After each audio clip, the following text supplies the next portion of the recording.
Have you ever sat in that heavy silence at a family dinner? Here on Women's Life Stories, we retell those moments, honest, everyday, sometimes controversial. Every story is a mirror. Subscribe, join the conversation, and maybe find a little healing. The first thing to go silent is the music. I tap my phone and the brass from the speakers cuts out. Forks hover, balloons in the shape of a shiny 69 bump the ceiling. The only sound left is the simmer in my kitchen, a soft hush of stew behind the doorway. That seats for my mother, Sloane Whitaker says. She does not raise her voice, she lets it carry. I am halfway into the head chair at my own table. I set my plate down and look at her. She smiles without showing teeth. Evan stands beside her, hands in his pockets, a half step behind like he always is when he is not sure which side to choose. Of course, I say. I am Elena Alvarez. This is my house in San Mateo. The jacaranda out front is blooming purple dust on the sidewalk like confetti. I have been cooking since 5. Tamales wrapped neat. Red stew the way Evan liked when he was 11 and scraped his knee on the back steps, and I fed him at the sink. The house smells like cumin and orange peel and the candles Sloane brought that say sea salt and sage on their labels. I cross the room and turn the knob on the stove until the blue flame disappears. The pot whispers to a stop. I lean close and smell the heat leave the metal. I walk back to the dining room past the sofa with a green corduroy that remembers the shape of every person who has sunk into it in the last 25 years. Someone clears a throat. No one moves their chair. Thank you all for coming, I tell the room. Make yourselves comfortable, the food is ready. I reach for the playlist again. The music stays off. Sloane places her mother in the head chair. She straightens a plain white runner that covers the tablecloth I ironed this morning. She has replaced my embroidered linen with something that feels like a hotel. Her hair is tight. Her perfume is expensive and thin, a clean smell that erases mine. Sit by the kitchen, Elena, she says, in case we need anything. My sister Luce watches me from the end. Evan studies the grain of the table as if it can help him. The neighbors lift their glasses and pretend to sip. I take the chair near the archway. A draft from the side door touches my ankles. I eat a bite. My tongue finds the salt I layered into the pot at dawn. My hands do not shake. The timer on the counter behind me ticks. Somewhere outside, a jacaranda petal sticks to the glass and slides down. Before Sloane, our house made its own rules. The keys hung by the back door. We argued in the kitchen so the children would not hear us in the living room. On Sundays, Hector and I slow-cooked beans and turned the radio loud for salsa hour. After he died, I kept the music anyway. I cleaned when I could not sleep. I sold tamales on weekends and put small bills in a floral tin labeled Rainy Day.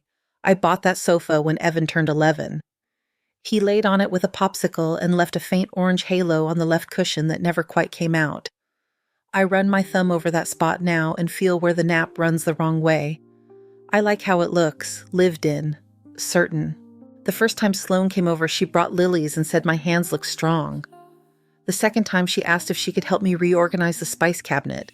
She wrote labels in a thin pen and lined jars in tidy rows. It will be easier to find things, she said. She moved my garlic press. For weeks, I reached to the wrong shelf and found nothing but air. Your sofa is sweet, she told me once. Maybe we get you something modern. Evan and I can gift it. I like mine, I said. She smiled. Of course. People like Sloane never say no in the beginning. They suggest. They tilt. They bribe the air between you and call it help. On Thanksgiving, she used the key I gave Evan for emergencies. I came out in my slippers to find the front door open and cool air rushing in. She had a box in her arms. Behind her, Evan balanced a tall silver tree in a cardboard sleeve that said, Minimal Evergreen. By lunch, the nativity Hector and I bought at a flea market in Stockton years ago was back in the hall closet wrapped in newspaper. The silver tree stood where our old pine always stood. It did not smell like anything.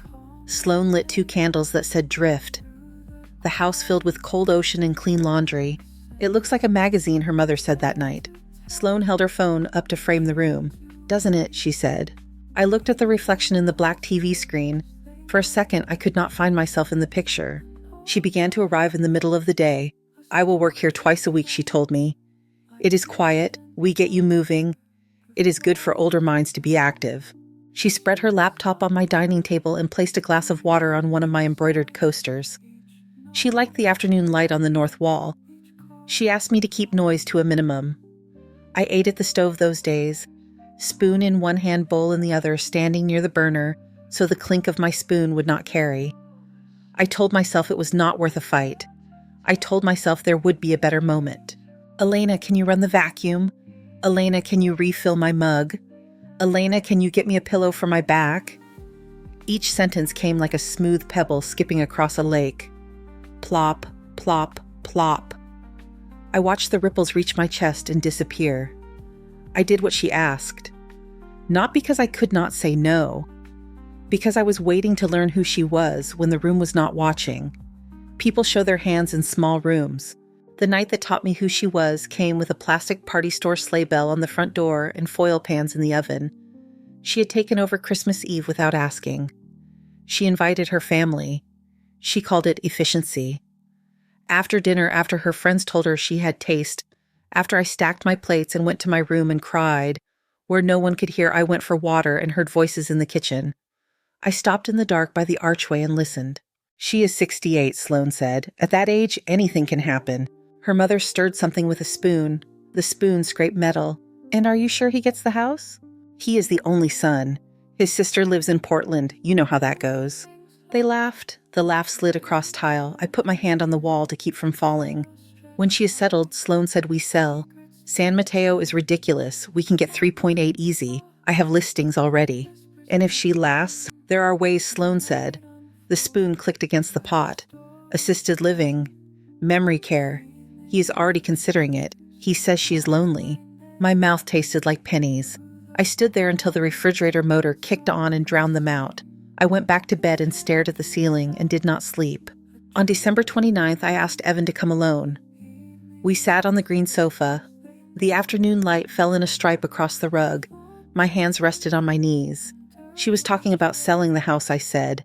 About putting me in a home. I heard it. He rubbed his jaw. He did not look at me. Mom, you know Sloane. She talks. She thinks out loud. It is not what you think. Then tell me what it is. He told me about practical things. He told me I was alone in a big house. He told me how expensive taxes were and how traffic from his office to my street was always a problem. He began to use the word we as if it had always belonged in my sentences. He said we could visit more if I moved. He said we could get me closer to their building. He said the house was worth a lot. He said he wanted a future with children. You will use my roof to build a family in another place, I said. I did not raise my voice. He breathed out a long, soft sound. Mom, you are not my priority anymore. The room changed shape. I looked at the nick on the coffee table where Hector once set down a hammer without a coaster. I felt my throat catch and release. I stood up so I would not have to answer what had no answer. He stood too. We faced each other like strangers on a sidewalk who have bumped shoulders and cannot decide who should apologize first. I put my hand on his face. His skin was warm. He did not lean in. He did not pull away. His eyes were wet. Mine were not. When he left, I washed a plate. I dried it. I put it in the wrong cabinet because the right one had been rearranged. I stood very still and listened. The house made its usual sounds. The heater clicked. A bus sighed down the street.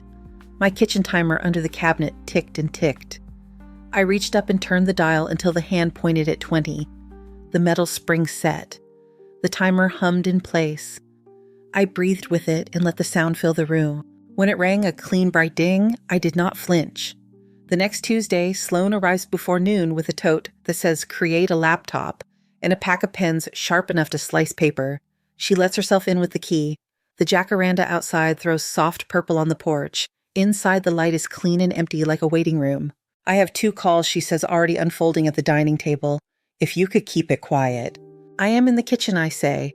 The stew pot from Sunday is scrubbed and turned upside down to dry. My hands smell faintly of cumin no matter how I wash. She opens her computer. The camera light winks on. Hi, team, she says to the square faces that populate her screen. Her voice climbs into a bright register I do not recognize. Her water glass leaves a ring on my embroidered coaster. She slides the coaster aside and sets the glass on the wood. I make lentil soup. The timer under the cabinet ticks. I eat standing one hip against the counter. From the dining room, Sloane gestures, laughs, writes. Her pen scratches like a tiny insect. At the end of the call, she motions without looking up. Elena, refill, please. I rinse her glass and feel the chill crawl up my wrists. The house carries everything. The low whir of the refrigerator, the shuffle of a neighbor's package on the porch, the high soft S of Sloane's voice when she says deliverable. Her phone rings on the table, the screen lights with a name I do not know. Rory. She lifts it, looks toward the hallway. Elena, if that rings again, will you answer and tell them I will call right back? Only if it is the office. The phone rings again. The word Rory floats over the glass. My hand hesitates. I pick up. Hey baby, a man says. His voice is young and certain. Did you talk to the lawyer yet? I do not speak. Babe, you there. Who is this, I ask? Silence snaps shut on the other end, then a tight laugh. Wrong number. The line goes dead. Sloane comes back with a smile arranged on her face. Anyone? No, I say. I wipe the counter. I wipe the same spot twice. That night, the house is a rectangle of warm light on a cool street. I press my palm to the pantry door and feel the grain rise under the paint where Hector once bumped it with a ladder. In bed, I watch headlights drag their white across the ceiling. Sleep does not land. On Thursday, she returns. She puts her tote on the chair at the head of the table and heads for the bathroom. Her purse stays on the runner mouth open, a blue folder peeking out like a tongue. I can hear the faucet. I can hear my breath. I stand in the doorway for a full minute. I move only when the faucet shuts and water runs along pipe and then ends. I cross the rug. I open the purse. I lift the folder. White papers neat as a clinic. Petition for conservatorship draft. My name. My date of birth. Words like alleged and capacity and guardian. A real estate estimate for a 3-bedroom craftsman on our street circled in blue ink. 3.85 million, a smiley face drawn next to the number. 2 glossy brochures, Bayview Memory Care and Sapphire Oaks. A photo of an old woman holding a bingo card with a staff member who looks like she's at a brand launch. A sheet of math numbers, stacked lines, scratched 5 years equals this much, minus fees equals that much left over. My mouth dries. At the back, printed screenshots of messages, names, blacked out words still there. He will sign whatever I put in front of him. When the money hits, I file and we leave. Florida sounds perfect. I hear the bathroom door click. I slip the papers back smooth the edge, return the folder, close the purse. I am at the sink when Sloane re-enters. She studies my face. You look pale, she says. It is warm in here, I tell her. I open the window an inch. The jacaranda throws a sprinkling of purple onto the sill. When she leaves, I sit at the table and set my phone on a placemat. I photograph the kitchen clock. I photograph the pattern on the placemat. I bring the phone to my bedroom and hold it above my head and stare at the black screen until my face looks like someone else's. I scroll through nothing. I do not call Evan. I call my daughter. Nora answers on the second ring. I hear wind. I hear her breath. Ma, can you come? I can, she says. Tell me when to land. She arrives 2 nights later with a carry-on and a jacket tied at her waist. Her hair smells like travel air and cedar. When she steps into the house, she takes everything in with one slow look, the runner, the lilies, the sofa. She moves toward me with her arms wide and then stops short, as if she is trying not to press anything that might break. What did she do? In the dining room, I say. The green corduroy looks darker at night. We sit. I tell her. About the phone call, about the folder, about the numbers and the bingo card and the blue smile by the price. I do not cry. Nora does not interrupt. She lets the words settle in the room like flour dust, and then she nods once, a small, firm motion that feels like a hand on my back. We protect the house, she says, and we prove your mind. She sleeps in the small room that still smells faintly of chalk from the years when it was a homework station. In the morning, she brings coffee to the table and sets down a small device the size of a thumb drive. Ugh. It records, she says, hours. You do not touch it once it is on. We hide it in the ceramic vase that sits on the skinny table near the dining room wall. The vase is tall and blue and came from a street fair one summer when Hector lost his hat, and we bought him a new one with a band like a river stone. The recorder slides down and disappears into the curl of clay. Nora calls the lawyer who handled Hector's truck accident years ago, Samuel Abrams. He arrives in a brown suit and a tie that has seen 100 kitchens. He regards my house with the patience of a man who has watched families survive their own weather. Mrs. Alvarez, he says, shaking my hand. Hector always said you kept the whole world in a coffee tin. He kept the world under the passenger seat, I say. Fair, he says. He lays his leather briefcase on the table and flips the clasps. We will move the house into a revocable trust in your name. We will update your will to follow your wishes. We will have a licensed psychiatrist come evaluate you here. Drink water, sleep if you can. He takes my ID and the stack of mail that proves the house is my house. He fills in blanks with a black pen. His handwriting is slow and careful. He makes one copy for me and one for the version of me. He says he keeps in his files. I like that idea that someone else is keeping a version of me safe in a drawer that locks. Dr. Mendoza arrives the next day. Hair in a low bun, sneakers, a soft voice. She asked me to name the months backward. She asked me to draw a clock at 11:10. She asked me to remember 3 words and tell them back after we talk about recipes, about Hector, about how many steps from the sofa to the kitchen door. When she leaves, she says, "Your mind is sturdy," and smiles in a way that feels like a real gift and not a courtesy. The recorder does its small work. Twice a week, Sloan sets up in the dining room. Twice a week, I vacuum the hallway and wipe countertops and sit at the edge of the kitchen while her calls stream out into the air. "Rory almost there," she says once, laughing low. "He thinks it is for her own good. I did not even have to push." Another day, her voice goes flat. "No, the psychiatrist is in the bag. We can buy what we need. People do." I replace the batteries in the smoke detector. I sort the mail. I line up the lids that do not match any of my pots and stack them by size and consider throwing them away and then leave them where they are. The house is quiet when she is not here. When she is here, the house is quiet in another way, a held breath. Nora stands in the hallway with her phone open to a live feed that pulls the sound from the recorder when she wants it. We listen in low volume like people leaning in to hear a lullaby through a wall. We do not talk. Words feel like they would spook the air. At night, I lay on the green sofa. The room looks different when you are at that angle. The ceiling seems closer. The lamp throws a circle on the rug. The jacaranda under the porch light looks like a purple cloud that has settled on a tree and decided to stay. The papers come back from Abrams in a neat folder with tabs. Trust documents will update a letter that says the house is now held by a thing that has my name on it, but cannot be picked up and cannot be stolen. Nora takes pictures of everything. She makes copies on a scanner a friend lets her use and stores them in places that are not this address. When she is done, she holds my hands and squeezes. Her palms are warm. Mine are cold. We stand there, 2 women in a kitchen with the light over the sink, making a small bright lake on the counter, and we do not let go first. On a Thursday around noon, Sloan takes a call that is not her office. Her voice drops into something private and pleased. "I am tired of playing nice," she says. "It is worth it." San Mateo is a gold mine. Almost 4, babe. Then Florida. Sun. No more small kitchens. She hangs up and asks me for a pillow. I bring one from the living room. She sets it behind her back and sighs like a person who has just solved a puzzle. That evening, Nora and I sit in the dark with tea that tastes like lemon. The recorder is in my hand. It holds hours of a voice that smiles and plots. We do not press play. We look at the screen and then at each other.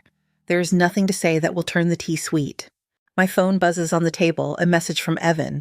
His name makes my stomach pull and release. "Sloan is planning your birthday dinner," he writes. "She says she will handle the guest list." I put the phone face down. The timer under the cabinet ticks. I feel the small spring winding toward its brief clear bell. Morning arrives blue over the jacaranda. I mop the kitchen floor and let it dry in long pale streaks. I tie my hair back. I taste the stew and add salt with my fingers. The house smells like onions that have surrendered to heat. At 2, the front door opens. Sloan walks in with a ribboned cake box and a bag of silver balloons that squeak when they brush the ceiling. Evan follows with paper goods and the face he wears when he wants to disappear. "Happy birthday," he says, kissing my cheek. His lips are cool. He does not meet my eyes. Sloan touches the runner lifts it, replaces it with a white one from her tote. The old embroidered one, the one I ironed before sunrise, slips into a bag. She sets lilies in a glass cylinder. She moves my vase to the sideboard without asking. The silver balloons float in the corner like moons. "It will look elegant," she says. "You just relax." I nod. I wipe the stove. I set tamales in a warm pan and drape them with a clean towel. I turn the music on low and then pretend to forget to turn it up. Abrams has set small cameras in the room. They are smaller than a walnut. One looks out from a shelf, one peeks from the book spine. I practice not looking at them. By 6, the house is full. The neighbors come with a bundt cake on a plate they want back. Aunt Luce adjusts her scarf and hugs me long. Sloan's friends wear the sort of shoes that make them stand taller than they are. Her mother steps in with a pearl at her throat and eyes that take inventory. Evan stays near the doorway. He looks at his phone. His hands shake when he puts it away. At 6:30, the bell rings again. Nora stands at the door with a smile that has a private edge. Sloane startles. "You made it," I say. I fold my arms around my daughter. I smell cedar and flight cabin and something like rain. "Would not miss it," Nora says. She moves through the room like a person checking a theater for exits. We sit. There is a chair at the head of the table, empty. I take a breath and move toward it. Sloane steps in. "That seat is for my mother," she says. Her voice is not loud. It lands on the table like a hand. Chairs stop, forks hover. Evan does not look up. The candles flicker. I place my plate down. I stand still. "Then I will welcome everyone from over here," I say. I touch the phone in my pocket. The music fades to quiet. I walk to the kitchen and turn the gas off. The flame drops away. The pot settles. I smell the instant the heat changes its mind. Back in the dining room, I face the table. "Thank you for coming to my house," I say. The words are even. My heart does not pound. The recorder in the blue vase is not needed now. Nora lifts a laptop from her bag and carries it to the television. She connects a cable. The screen wakes. The room breathes in. Sloane looks from Nora to me. "What are you doing?" she asks. "Hosting," I say. "Please sit." Her mother slides into the head chair. A neighbor coughs. Abram steps from the hall. No one noticed him arrive. He takes a place near the sideboard and folds his hands. The television shows the first photo. A sheet of paper shot on my table, the wood grain familiar. Petition for conservatorship draft. My name in a font as impersonal as an airport terminal. A highlighter mark. Words like alleged inability. The room shifts. A fork hits porcelain. "That is not real," Sloane says. "You went through my things. That is private." I tilt my head. "So it is yours," I say. Her mouth opens and then stays that way, a small door that cannot decide whether to close. The next image appears. A real estate estimate printout with our address, my street, with its trees and numbers circled, and a blue smile sketched beside it. 3.85 million. Someone near the end of the table whistles and catches it with a hand. "Stop this," Sloane says. Her voice is lower now. Her fingers press white marks into the runner. Brochures follow. Bayview Memory Care. Sapphire Oaks. A glossy picture of a woman holding a bingo card. The woman's sweater is cream. Her smile is a fixed thing. Murmurs move through the room like wind through long grass. Sloane's friends look at their hands. Aunt Lou sits very still. Evan's face has gone slack in a way I have not seen since he was small and ran too fast, and fell and could not understand why the ground met him so hard. A final image fills the screen. A page of numbers scrawled math 5 years, written in the right margin, equals and minus and leftover. The camera catches the blue ink where the calculation ends. The number is large. The line under it is heavy. Context, Sloane says. Her smile is back, but it is pulled tight. This is not what it looks like. We were exploring options. Your health, your mental load, we care about you. Nora stands at the laptop. Here is context, she says. She clicks. The television fills with a column of text messages. The names are cropped. The words are not. Evan will sign whatever I put in front of him. When the money clears, I file and we leave. Florida. Sun. No more small kitchens. A chair scrapes. Evan stands. "What is this?" he says, but the question does not seem to be for anyone in particular. He looks at Sloane. He looks at me. He looks at the TV again as if reading the words will cause them to rearrange into some other shape. It is not what you think, Sloane says. She laughs the way people laugh when they bump into a stranger and pretend it does not hurt. You are being manipulated. This is a setup. This is cruel. Abrams clears his throat. He raises a hand slightly. "I have a report from Dr. Mendoza," he says. "She evaluated Mrs. Alvarez last week. Her cognitive function is robust. Her memory is sound. Any claim to the contrary would not stand." Sloane's face turns toward him very slowly. "Who are you?" she says. "Someone who remembers your father-in-law," Abrams says, "and someone who can count." Nora taps a key. Audio fills the room. It is Sloane's voice. There is no strain on the recording. It is clear and close the way voices are when the person speaking does not imagine a wall can listen. "I am tired of pretending," she says. "She is old. It is not like she needs 4 bedrooms. We can get a psychiatrist to sign what we need. People do. If she seems too sharp, I can soften the edges. A little something in her tea, nothing dramatic. Forgetful is easy to stage.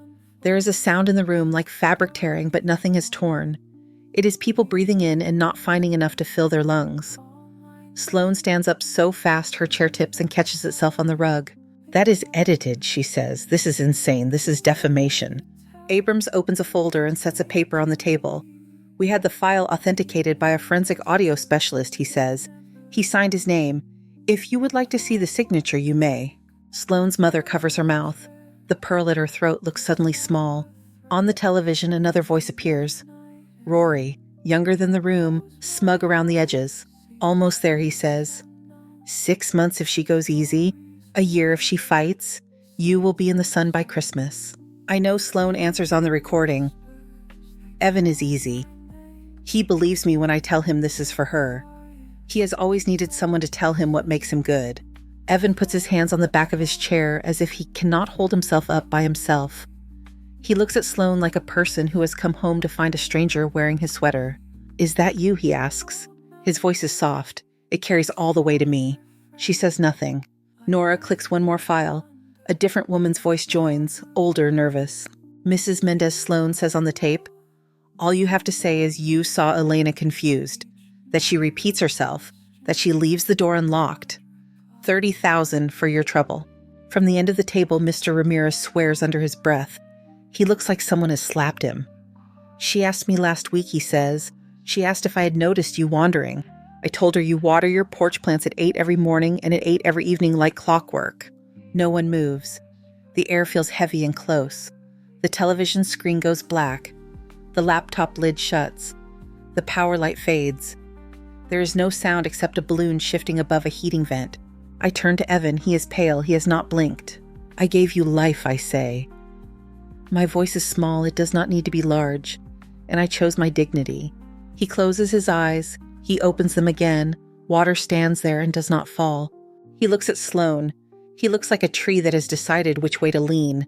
"Get out," he says. The words are steady. He does not raise them. Sloane lifts her chin.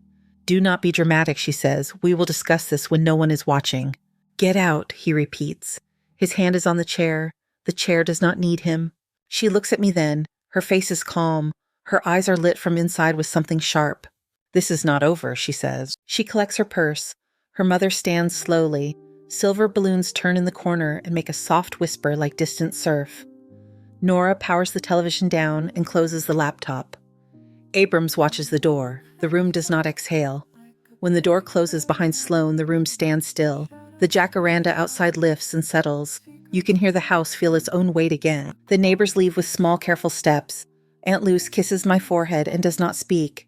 Abrams gathers his folder. Nora unplugs the cable from the television and coils it without looking down. Evan sits. The green corduroy accepts him like it always has. He rests his head in his hands. His shoulders shake once and hold. Nora brings water. He does not take it. I kneel in front of him and wait until he lifts his face. There is a wordless sound in his throat. He looks like a boy and a man at the same time. "I did not see," he says. It comes out as air. "I did not want to. We will handle what is in front of us," I say. Abrams clears his throat. He does not sit. "Time matters," he says. "I can file first thing in the morning. We will need signatures. We will need statements for the banks. We will need your account of the recordings." Nora nods. We have everything backed up. Evan wipes his face with both hands. He stares at the floor and finds his balance again. "What happens to her?" he asks. His voice is flat. Abrams speaks in the tone people use when they say prices out loud. Fraud on credit cards opens criminal lanes. Forged signatures do too. The conservatorship attempt is evidence of intent to exploit. We can push. We can squeeze. Her lawyer will read the room and advise settlement. Evan looks at me. "Do you want her in prison?" I look at the scar on his chin he got when he was 8 and ran into a sprinkler. I think about what the recorder held. I think about tea and pills and the bingo card smile. "I want the house safe," I say. "I want the door to close the way it just did." He nods. He understands what that means without more words. The next morning, the kitchen smells like coffee. The light through the jacaranda is the soft kind. Abrams spreads documents across the table. He slides a pen to me. He slides one to Evan. The paper makes a sound like a hush when it moves. "Dissolution on grounds of fraud and deception," he says. "Protective order on contact. Immediate notice to banks for all accounts opened in this name under false signature. Demand letter for repayment or full assumption of those balances by the actor. If she resists, we file the criminal complaints. Nora stands by the window and checks each page before we sign. Her eyes are quick. Her finger taps once at a line and Abrams changes a word. He looks up and nods his thanks. By noon, he is on the phone on the back steps. His voice is quiet. He listens more than he speaks. When he returns, he has a date and a time and a look that says a door has opened somewhere we cannot see. She will be here at 11 tomorrow with counsel, he says. She wants to talk outside. The night is long in the way nights are when a house holds many stories at once. I sit on the green sofa. Nora sleeps in the small room. Evan goes home and sends a message when he arrives. The heater clicks on and sighs. The street empties and fills and empties again. I watch the shape of the porch light on the wall. At 10:40 the next morning, a sedan pulls up. A young man in a suit steps out and opens the passenger door. Sloane emerges in a jacket the color of ash. Her mouth is set. She does not look at the jacaranda. She does not look at the front steps. She only looks at the door. Abrams meets them on the walkway. He holds a folder. He greets the lawyer and nods to Sloane. They speak low. Their shoulders stay square. The lawyer talks with his hands. Sloane says something and her fingers pinch the air as if she can pluck a word and change it. I watch from the living room window with the curtain half closed. Nora does not move from beside me. Evan stands a little behind his face, white and steady. Abrams opens the folder.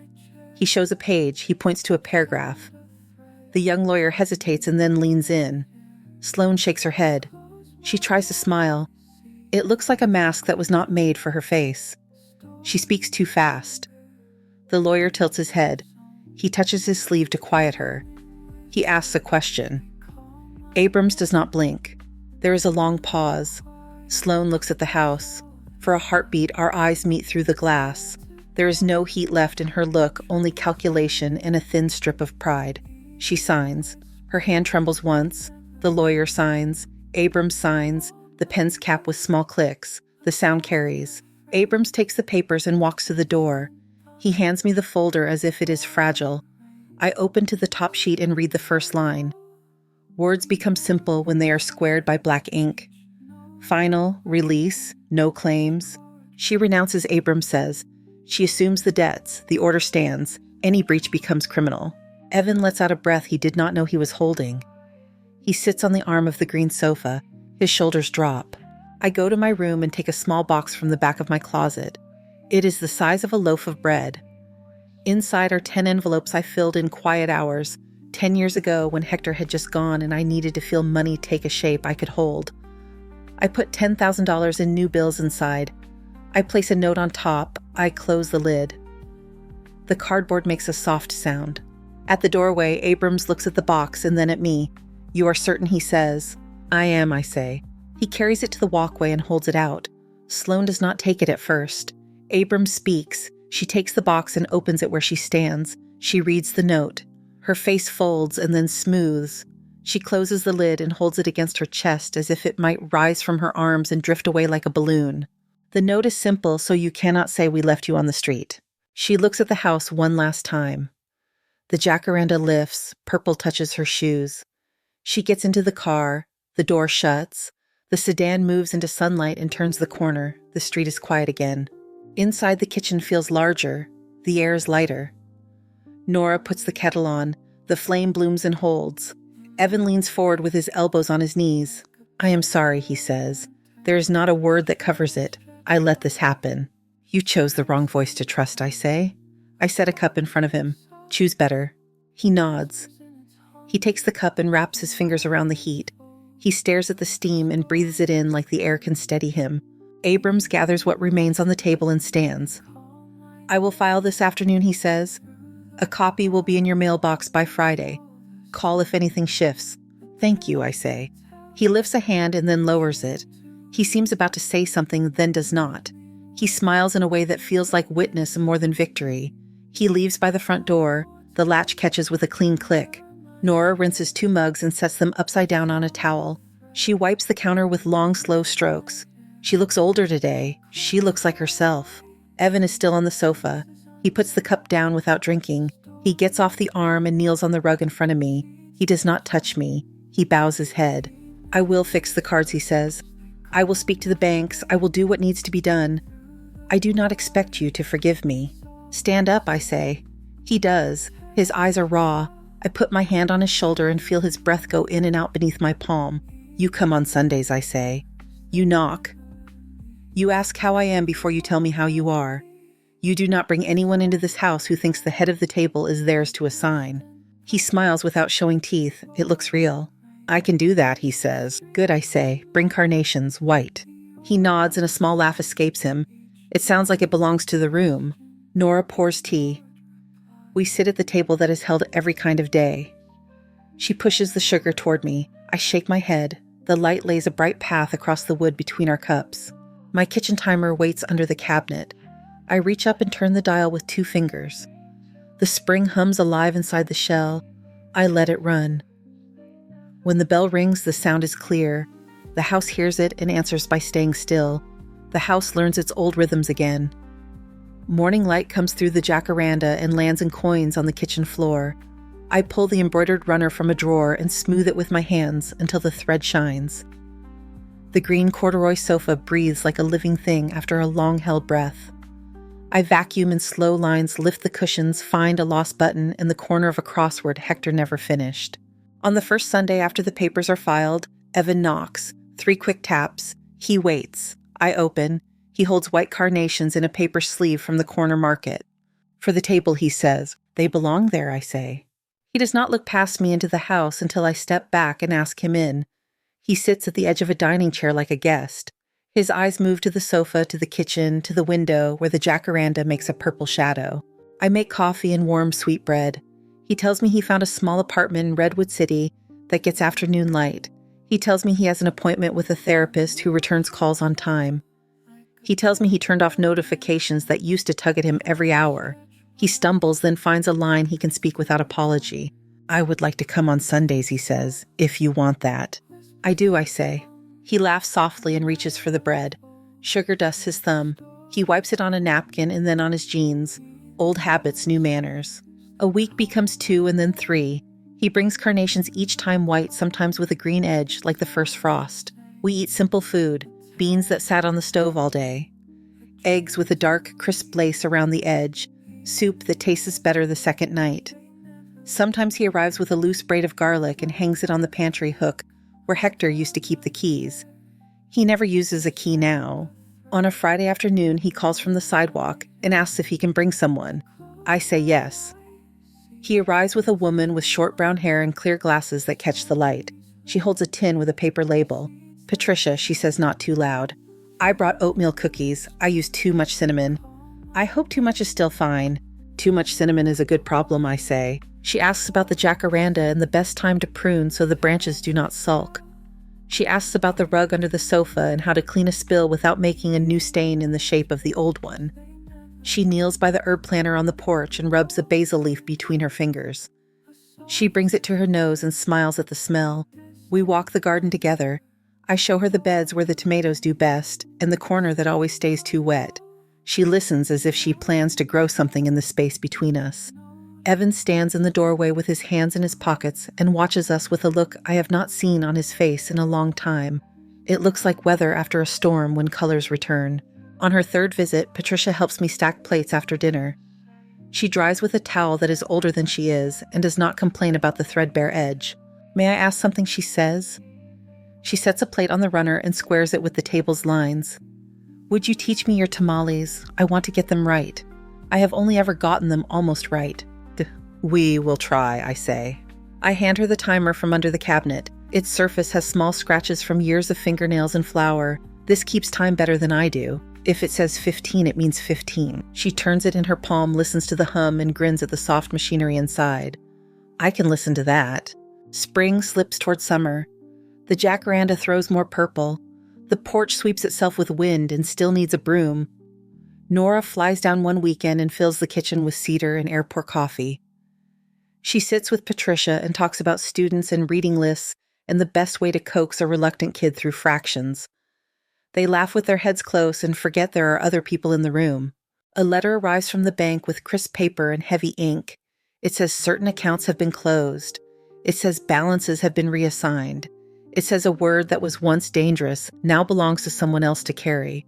There is a second envelope thinner. Inside is a cashier's check for $45,000 and a short note that looks like it took a long time to write. For what you lent, with interest, love, Evan. I hold the paper and then the ink bleeds a little where my thumb rests. I wipe it away with a clean towel and breathe until the air runs out of places to go. I spend the money on the kitchen, not because the kitchen needs it, but because I want to change the feel of the cabinets under my hand. Fresh paint, hinges that do not squeak, a deep sink that holds the big pot without making me tilt it. The smell of sawdust and wet plaster and lemon oil takes the house back to the years when we built things because we could not, because we had to. The radio plays without needing to be loud. Warm nights arrive. We eat outside under the string lights that Sloan once brought and I kept because lights are not to blame for who hung them. The bulbs reflect in the window like small moons. The jacaranda lifts when the air moves. Petals land on our plates like someone else's confetti. On a Sunday in late summer, Evan appears in a blue shirt that fits his shoulders. He lingers by the jacaranda. His hand touches the trunk like a child saying hello to a dog he knows. Patricia stands beside him and looks at the spot of dirt on her shoe as if she likes it there. People gather in the yard. Aunt Lou's with a scarf in a color she says is summer green. The neighbors with a pitcher that sweats on his own. Nora on a video call set up at the end of the table. She waves from a small screen, her head tilted to catch the light. Evan lifts his glass. He clears his throat. He looks at Patricia and then at me. I have something to say, he says. He drops to one knee. The grass almost takes his balance. He finds it. He takes a small box from his pocket and opens it. The ring is modest, and the stone catches the light anyway. Patricia, will you marry me, he says. I cannot promise anything large. I can promise to show up and listen and to make room for the people who made me. I can promise to put the table where it belongs in the middle of us, not under anyone. Patricia's hand covers her mouth. She nods before a word comes. Then the word arrives. Yes, she says, clear as a bell. There is clapping and the small kind of cheering that belongs in a yard and not a stadium. Nora from the phone wipes at her camera and laughs at herself. Patricia turns to me and takes my hand in both of hers. May I call you Mom, she asks. She says it as if it could be a borrowed coat that she will return if it does not fit. You may, I say. She fits. The wedding is a year later, simple here. Chairs in rows that are not perfect. Napkins that do not match and no one cares. Patricia wears a dress that moves when she walks and does not require her to hold it up. Evan looks like he can exhale. We eat food that came from the stove and that grill. We dance on the brick path that Hector laid one spring with a level in his pocket. The jacaranda drops a few purple spots on Patricia's hair. She leaves them there. Nora visits when she can and calls when she cannot. She says her name into my phone and I say hers back. Sometimes she falls asleep on my sofa with a book open on her chest and a pencil on the table like a little bridge between one page and the next. The seasons turn their quiet circle. A year passes and then another. On a warm afternoon, Patricia sits with the grandkids of my body's old friends and shows them how to pinch basil without bruising it. Their hands smell like a garden and they carry it back inside without washing. The green sofa has a new faint mark from the cotton candy at a neighborhood fair. I do not scrub it out. The stove has a scratch that looks like a river on a map. The timer lives under the cabinet and does its job each time I ask. Evan arrives with carnations and a bag of lemons. He kisses Patricia on the forehead and then rests his cheek against mine. He does not say much. He does not need to. He stands at the sink and squeezes lemons into a pitcher over sugar and water. He tastes with a spoon. He adds more sugar. He tastes again. He nods. He pours. People take chairs without being told where to sit. Someone pulls the head chair out without a pause and leaves it empty for a beat. I sit in it. No one looks surprised. No one announces anything. Plates slide toward me. A hand reaches for mine and squeezes once. It is Nora's hand through the phone screen, a small tap. In the corner, that means she's here. I reach under the cabinet and turn the timer with my fingers until it hums. We talk about nothing big. Someone says the tomatoes finally turned sweet. Someone else says the city cut the ficus too short on the corner and now the sidewalk is too bright. Laughter runs one side of the table to the other, soft patient.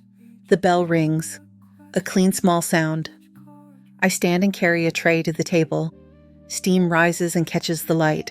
The jacaranda shakes purple onto the grass. The sofa waits for after dinner. The house holds us in its square of air and wood. No one tells anyone where to sit. No one needs to. Thank you so much for listening to today's story. If this story resonated with you or made you reflect, I'd love to hear your thoughts, so feel free to share them in the comments below. And don't forget to like, subscribe, and hit the notification bell so you won't miss the next story. I'll see you next time as we continue exploring more journeys and lessons together.